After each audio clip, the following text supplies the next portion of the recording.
મારા વાલા પ્રિયો, તમે કેમ છો? સારા છો ને? શું તમે ખુશ છો?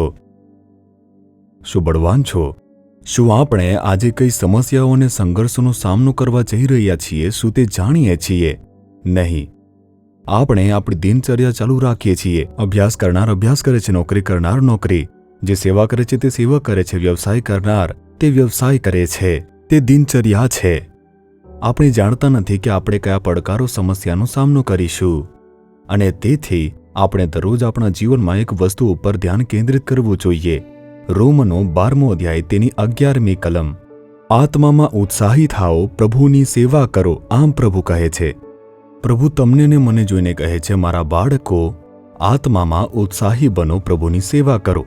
આપણે પ્રભુની સેવા કરવી જોઈએ. તમે આજે ઈસુ માટે કઈ સેવા કરવાના છો? આજે તમારે લાંબો ઉપદેશ આપવાની જરૂર નથી. આજે જે તમારે શેરીઓમાં જઈને પત્રિકાનું વિતરણ કરવાની જરૂર નથી. રજાના દિવસે કરી શકો છો. જો કામના દિવસે સેવા કરવી હોય તો સાક્ષી બનો. ઈસુના સાક્ષી તરીકે જીવન જીવો અને તમે ઈસુને પ્રગટ કરો. અથવા કોઈને કહો કે ઈસુ તમને પ્રેમ કરે છે. તમારી સાથે કામ કરતા લોકો, તમારી નજીક જે રહેતા લોકો છે, તેઓ ઘણા બોજ વહન કરે છે. શું તમને લાગે છે કે તે બધા ખુશ છે? ના, તેઓ પોતાના હૃદયમાં ઘણું બધું દુઃખ, ઘણી પીડા અને બોજ વહન કરે છે. તમે તેમને જોઈને કહી શકો છો, ઈસુ તમારા દુઃખને બદલી શકે છે. ઈસુ તમારા દુઃખને બદલી નાખશે. ઈસુ તમને શાંતિ આપશે. હું તમારા માટે પ્રાર્થના કરીશ. શું દિલાસો આપનાર શબ્દ કહી શકતા નથી? અને તે પણ પ્રભુની સેવા છે. દુઃખીના ઘા પર મખમલ લગાવવું, જેઓ નિરાશ છે તેમને બળવાન બનાવવું, જેઓ શાંતિ નથી ધરાવતા તેમને શાંતિ આપનાર પ્રભુનો પરિચય આપવો જોઈએ. તમારે બસ આટલું જ કરવાની જરૂર છે. ઈશુનો પરિચય આપો, અને તે પણ એક સેવા છે. તેમની સેવા કરવા માટે આપણને શક્તિની જરૂર છે. તેથી જ આપણે આત્મામાં ઉત્સાહી હોવા જોઈએ. આપણે પવિત્ર આત્મામાં ઉત્સાહી હોવા જોઈએ. જો તમે કહો કે પ્રભુએ મને આત્મા આપ્યો, હું અઠવાડિયામાં એકવાર ચર્ચમાં જાઉં છું, અન્ય ભાષા બોલું છું, તે પૂરતું નથી.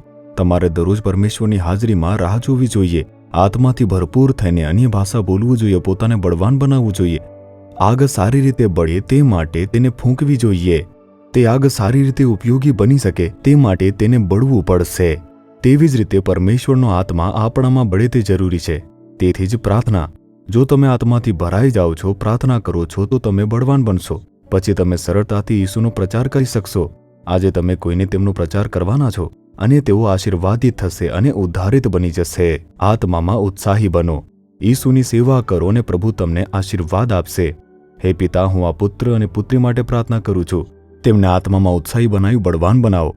તેમની બધી નિરાશા દૂર કરો. તમારી સેવા કરવા માટે તેમનો ઉપયોગ કરો.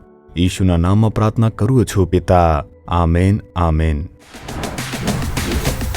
જીસસ રીડીમ્સ ગુજરાતી યુટ્યુબ ચેનલને સબસ્ક્રાઇબ કરો. દરેક નવા કાર્યક્રમની માહિતી મેળવવા માટે બેલ આઇકન પર ક્લિક કરો.